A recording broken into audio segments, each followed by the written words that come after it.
Lizzie Borden était une enseignante d'école, du dimanche de la haute société, qui devint la principale suspecte dans l'attaque brutale à la hache de son père et de sa belle-mère. Finalement, un jury l'acquitta de toutes les accusations. Mais des questions sur son implication persistent encore. Argent, folie et manipulation tourbillonnent autour de ce mystère macabre.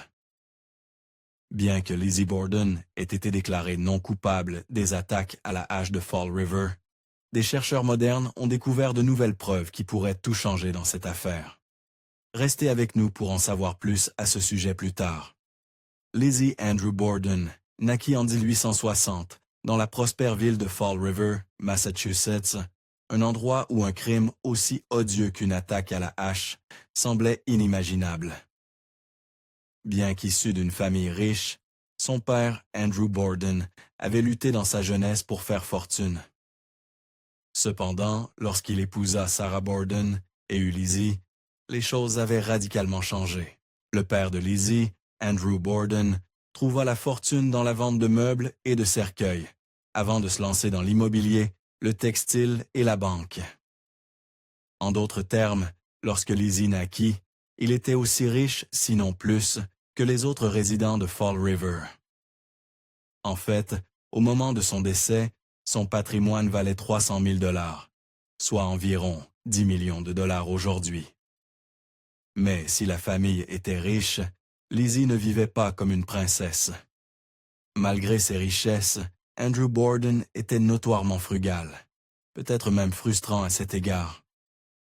Aux grandes dames et à l'embarras de Lizzie, son père refusa de déménager dans le quartier chic de la colline de Fall River, préférant vivre près du centre industriel de la ville.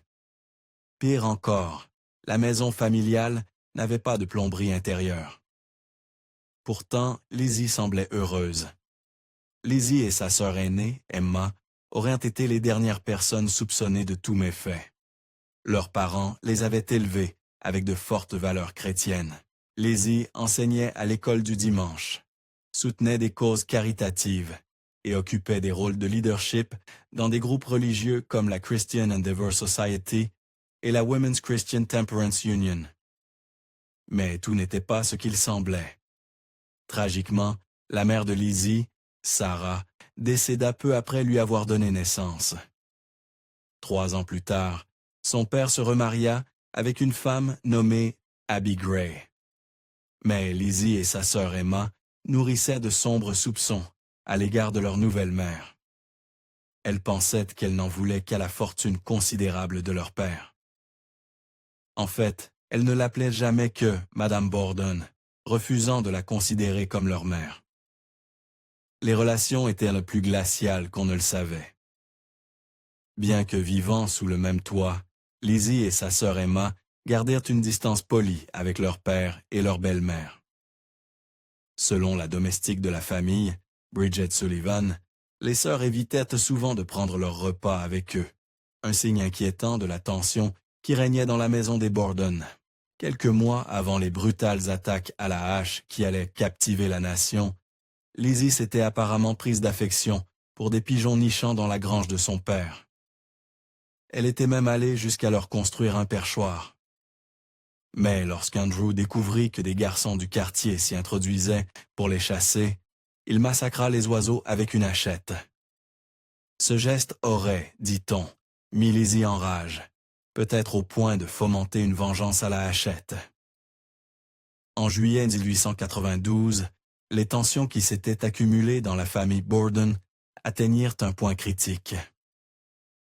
Après une énorme dispute familiale, Lizzie et sa sœur Emma quittèrent Fall River pour prendre un peu de distance à New Bedford. Même après leur retour en ville, Lizzie ne rentra pas directement chez elle. Elle séjourna dans une pension pendant 4 jours.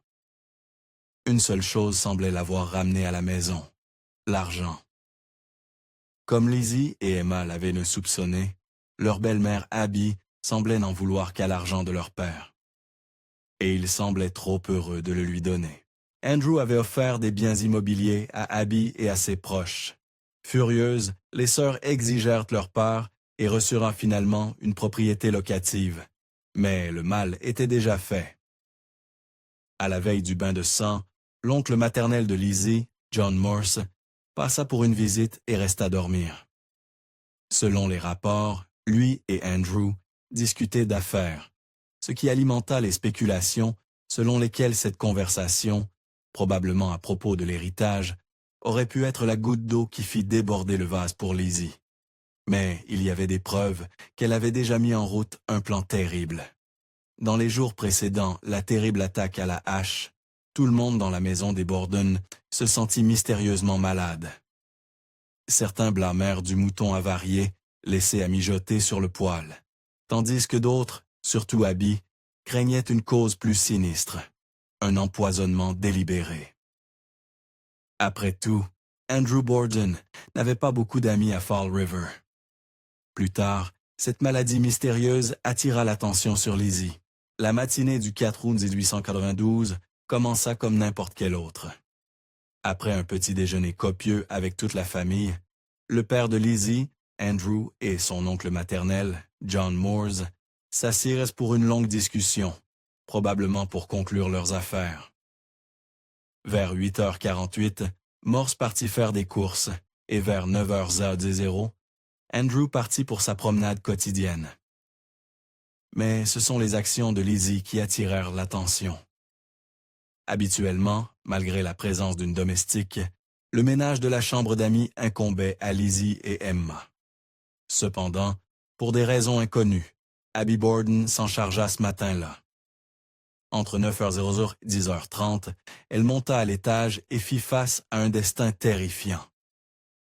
Alors que la belle-mère de Lizzie, Abby, atteignait le palier en haut des escaliers, elle se retrouva face à son agresseur.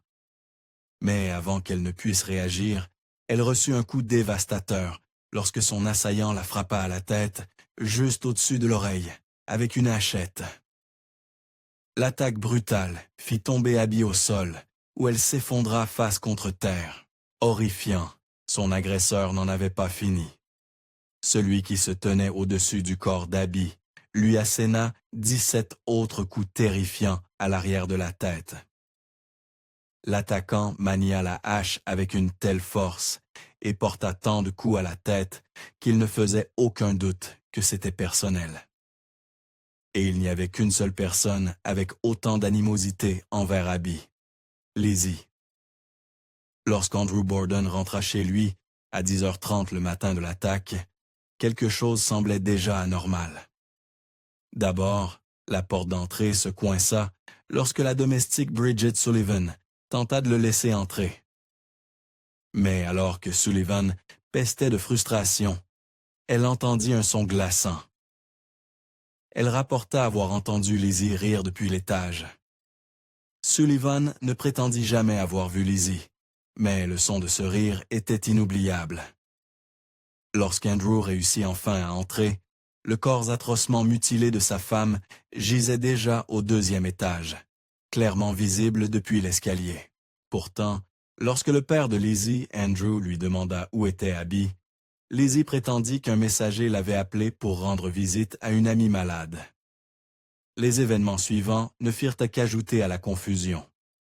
La domestique, Sullivan, témoigna plus tard qu'elle avait aidé Andrew à enfiler ses pantoufles avant qu'il ne s'allonge sur le canapé pour faire une sieste. Cependant, l'histoire de Sullivan était moins convaincante que celle de Lizzie. Des photos de la scène brutale révélèrent plus tard qu'Andrew portait encore ses bottes, pas des pantoufles. Quoi qu'il en soit, quelques minutes plus tard, vers 11h10, Lizzie aurait crié depuis le rez-de-chaussée « Venez vite, père est mort.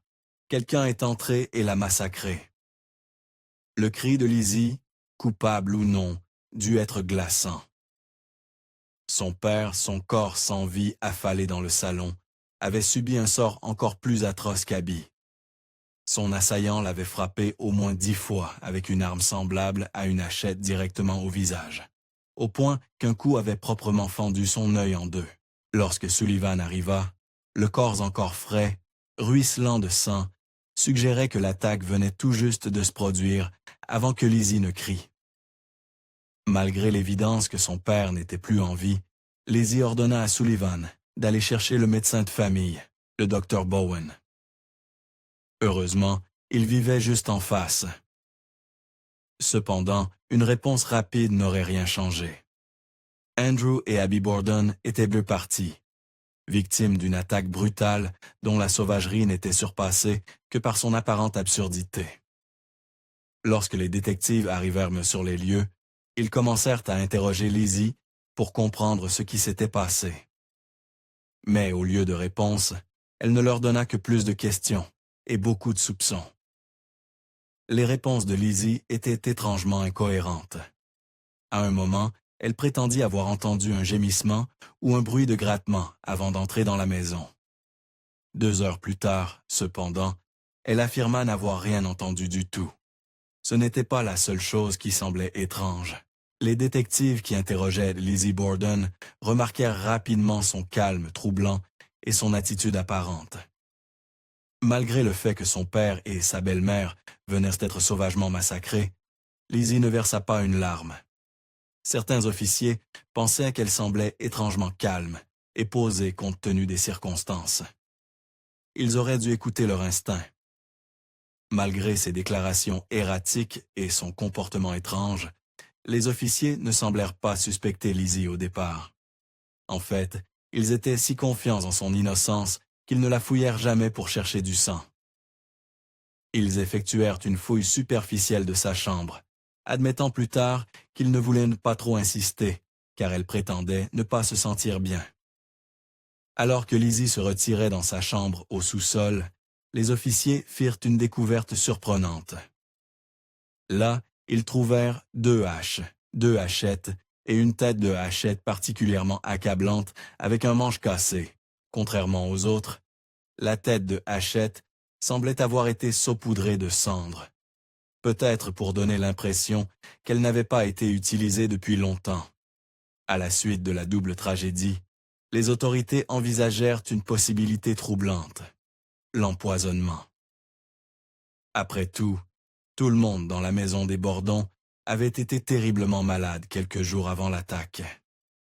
Pour apaiser leurs craintes, les enquêteurs réalisèrent des autopsies dans la salle à manger de la famille et testèrent le contenu de l'estomac des victimes. Bien que leur examen n'ait révélé aucun signe de poison, une théorie restait sur la table.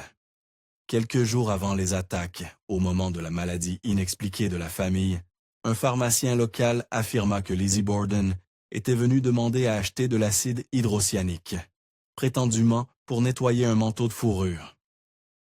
Mais il y avait un problème avec cette histoire. Un médecin légiste témoigna plus tard que l'acide hydrocyanique n'avait aucune valeur antiseptique, suggérant un motif bien plus sinistre. Alors que le soleil se couchait sur cette journée horrifique, Lizzie et sa sœur ne pouvaient supporter d'être seules. Heureusement, elles avaient une amie proche, Alice Russell, qui resta à la maison avec elles pendant que leur oncle en visite, John Morse, dormait à l'étage selon les rapports. Notamment, il ne dormit pas dans la même pièce où Abby avait péri, contrairement à ce que des rumeurs ultérieures suggéreraient. Ce ne fut pas nécessairement une nuit paisible. Pour protéger la famille, ou ce qu'il en restait, des officiers furent postés à l'extérieur de la maison, mais l'attaquant était peut-être déjà à l'intérieur. L'un des officiers postés affirma avoir vu Lizzie Borden et son amie Alice Russell se diriger vers la cave avec une lampe et un seau à ordures. Ce qui se passa ensuite le laissa perplexe. L'officier affirma que Lizzie et Sullivan quittèrent dans la cave, mais que Lizzie y retourna seule peu après. Bien que l'officier prétendit ne pas savoir pourquoi Lizzie était dans la cave ou ce qu'elle y faisait, il donna un témoignage troublant. Selon lui, Lizzie semblait pencher au-dessus de l'évier. C'était le genre de comportement qui faisait hausser les sourcils. Le lendemain matin, les détectives revinrent pour une fouille plus approfondie de la maison. Cette fois, ils prêtèrent une attention particulière aux vêtements de Lizzie et Emma, et emportèrent la hachette aux manches cassées. Quoi qu'ils aient trouvé d'autre, cela dut être convaincant, car ce soir-là, les détectives revinrent avec le maire de Fall River et annoncèrent une mauvaise nouvelle à Lizzie. Elle était officiellement suspecte. Le lendemain matin, après que Lizzie Borden fut devenue suspecte, son amie Alice Russell entra dans la cuisine et trouva une scène curieuse.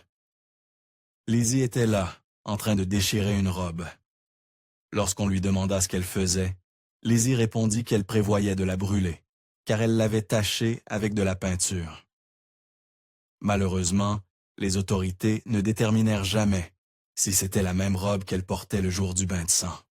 Heureusement pour Lizzie, elles continuèrent à bâcler leur enquête. Le 8 août, Lizzie témoigna lors d'une enquête et laissa tout le monde perplexe. Son attitude et ses réponses aux questions de base étaient étranges, voire erratiques. Plus étrange encore, elle refusa de répondre à des questions qui auraient pu aider sa défense.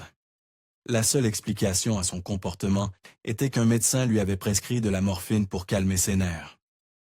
Il semblait qu'elle ne se souvenait de presque rien. Tout au long de l'enquête, Lizzie Borden donna des récits contradictoires sur l'endroit où elle se trouvait et ce qu'elle faisait ce matin-là. À un moment, elle dit qu'elle lisait dans la cuisine. Plus tard, elle prétendit qu'elle repassait dans la salle à manger. Puis, elle changea encore de version, disant cette fois qu'elle était dans l'escalier. Cela suffit aux autorités pour prendre une mesure drastique. L'enquête prit un tournant lorsque le procureur commença à bombarder Lizzie Borden de questions agressives et confrontantes. C'était une tactique risquée qui porta ses fruits. 3 jours plus tard, le 11 août, les autorités placèrent Lizzie en état d'arrestation et la jetèrent derrière les barreaux. Cette héritière apparemment fidèle passerait les 9 mois suivants dans une cellule froide et exiguë. Une grande partie de l'accusation contre Lizzie reposait sur son témoignage, mais grâce à sa prescription de morphine, le juge le déclara irrecevable au tribunal. Pourtant, cela n'empêcha pas le public de tirer ses propres conclusions. Les journaux écrivirent de manière scandaleuse sur le témoignage désastreux de Lizzie, soulignant son attitude figée et son langage corporel hésitant. Ce n'était pas le pire. Jusqu'à l'enquête, les amis et les membres de la famille les plus proches de Lizzie, y compris sa sœur Emma, n'avaient jamais cru qu'elle était l'assaillante. Cependant, une fois que les détails de son témoignage furent révélés, cela provoqua un changement d'opinion parmi ses amis qui, jusqu'alors, avaient fermement maintenu son innocence. 5 jours avant que le procès de Lizzie ne commence, en juin 1893, Fall River fut secoué par une autre attaque à la hache. Cette fois, la victime était une femme nommée Bertha Manchester, retrouvée assassinée dans sa cuisine dans une scène étrangement similaire à l'affaire Borden. Le timing envoya des ondes de choc dans la salle d'audience. Bien que Lizzie fût la principale suspecte dans les attaques sauvages contre son père et sa belle-mère, personne ne croyait qu'elle avait quoi que ce soit à voir avec le cas de la pauvre Manchester. Après tout, elle était derrière les barreaux. En 1894, les autorités condamnèrent José Correa Dlo, un immigrant portugais, pour le meurtre sauvage de Manchester. Crucialement, Dlo n'était pas à Fall River au moment de la tragédie des Borden, ce qui l'éliminait comme suspect dans l'affaire de Lizzie, mais laissait des doutes persistants pour le jury. Compte tenu de ces déclarations incohérentes, l'un des éléments les plus débattus de l'affaire était l'endroit où se trouvait Lizzie au moment du décès de son père. Sullivan, la domestique de la famille, affirma qu'elle avait laissé Lizzie en bas avec son père vers 10h58. Cependant, Lizzie contredit cette affirmation en révélant qu'elle était sortie dans la grange pendant 20 minutes, voire une demi-heure. Pour une fois, l'histoire de Lizzie semblait tenir. Selon un témoin, Hyman Lansky, Lizzie disait la vérité sur son emplacement. Lebinski affirma avoir vu Lizzie Borden quitter la grange à 11h03, quelques minutes après le décès de son père et avant qu'elle ne crie à l'aide. Un autre témoin, Charles Gardner, confirma l'heure. De plus, Lizzie supportait à peine la vue du sang. Le 5 juin 1893, le procès de Lizzie atteignit un paroxysme morbide. L'accusation, jouant sur les faits, apporta dans la salle d'audience les crânes des deux victimes comme preuve.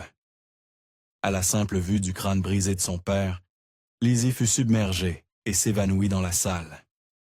Avec une réaction aussi puissante, presque personne ne pouvait croire qu'elle était coupable.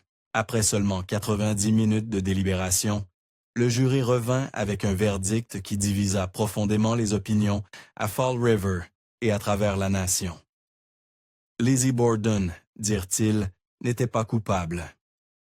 Lorsque les journalistes lui demandèrent sa réaction à l'extérieur du tribunal, Lizzie donna une réponse sincère, bien qu'un peu glaçante. Elle dit qu'elle était la femme la plus heureuse du monde. Elle deviendrait également l'une des plus riches.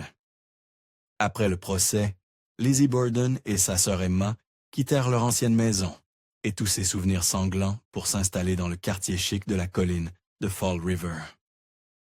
C'était exactement là où Lizzie avait toujours voulu vivre. Leur nouvelle résidence, que Lizzie baptisa Maplecroft, disposait de toutes les commodités modernes, y compris un personnel de domestique, un cocher et une plomberie intérieure. Elle était pratiquement une nouvelle femme, peut-être dans un effort pour aller de l'avant ou pour laisser derrière elle le scandale et la tache sur sa réputation. Lizzie adopta un nouveau nom. Elle abandonna le diminutif Lizzie et opta pour le plus adulte Elizabeth A. Borden. Bien qu'un jury l'ait déclarée non coupable des odieuses attaques à la hache, la société de Fall River ne lui pardonna jamais, mais elle ne céda pas vraiment non plus. En 1890, Lizzie fit à nouveau les gros titres lorsqu'elle fut accusée de vol à l'étalage à Providence, Rhode Island. Après cela, elle devint une véritable paria, snobée, chuchotée à son sujet et rejetée par ses anciens cercles sociaux. Au moins, elle avait encore sa sœur. Ou peut-être pas. En 1905, Lizzie Borden organisa une fête pour l'actrice Nance O'Neill, mais l'événement n'eut rien de festif. Pour des raisons inconnues, la soirée provoqua une rupture majeure avec sa sœur Emma. Quelle que soit la dispute, peu après, Emma quitta Maplecroft et ne parla plus jamais à Lizzie. Ces dernières années furent un solitaire, avec pour seule compagnie l'argent de sa famille. Après une opération de la vésicule biliaire, la santé de Lizzie se détériora rapidement. Mais au moins, elle resta hors des ennuis. Lizzie Borden rendit son dernier souffle le 1er juin 1927, succombant à une pneumonie dans sa bien-aimée propriété de Maplecroft. Étant donné son statut de paria, ses funérailles furent une affaire discrète, à laquelle peu de gens assistèrent. 9 jours plus tard, sa sœur brouillée mourut d'une maladie rénale. Alors, où est allé tout l'argent? Au moment de son décès, le patrimoine de Lizzie valait plus de 250 000 $, soit plus de 6 millions de dollars aujourd'hui. Ses actifs comprenaient plusieurs propriétés immobilières, une collection de bijoux enviables et quelques autres investissements. Mais de tous ces legs à divers parents et œuvres de charité, le plus déroutant fut un fonds fiduciaire pour l'entretien perpétuel de la tombe de son père. Bien que Lizzie Borden ait été déclarée non coupable, beaucoup continuèrent à douter du verdict. Et récemment, une autrice et chercheuse, Rebecca F. Pittman, a découvert de nouvelles preuves surprenantes. Bien que Pittman prétende avoir identifié 2 hommes mystérieux repérés près de la maison des Borden au moment des attaques sanglantes, elle croit fermement que Lizzie était responsable et qu'elle présentait des signes de sociopathie. Pittman pense que les 2 hommes étaient des parents éloignés de la famille Borden, ce qui correspond à une théorie selon laquelle Andrew Borden se préparait à transférer la propriété d'une des fermes familiales à sa femme Abby, réduisant l'héritage de Lizzie.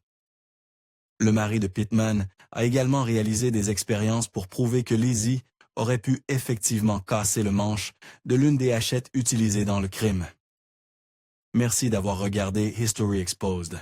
Si vous aimez découvrir les meilleures histoires de l'histoire, appuyez sur j'aime et abonnez-vous pour continuer à explorer avec nous.